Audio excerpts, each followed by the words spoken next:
तर एक मोठी बातमी समोर येते। अहमदनगरच्या नामांतराला केंद्राने मंजुरी दिलेली आहे।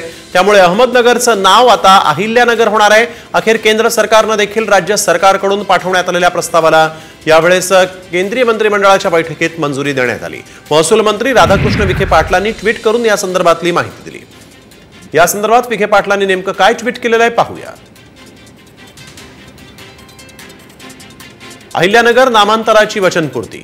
नगर जिल्ह्याचं नामांतर अहिल्यानगर करण्याच्या प्रस्तावाला केंद्र सरकारने दिली मंजुरी। मंत्रिमंडळाच्या बैठकीत जिल्ह्याचं नामकरण करण्यास मान्यता मिळाल्याने वचनपूर्ती झाल्याचा मनस्वी आनंद आहे।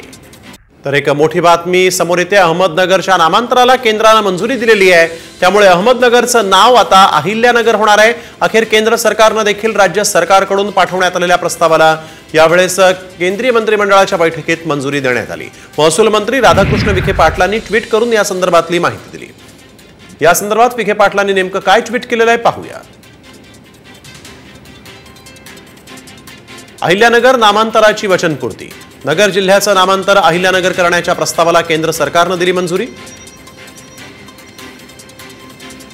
मंत्रिमंडळाच्या बैठकीत जिल्ह्याचं नामकरण करण्यास मान्यता मिळाल्याने वचनपूर्ती झाल्याचा मनस्वी आनंद आहे।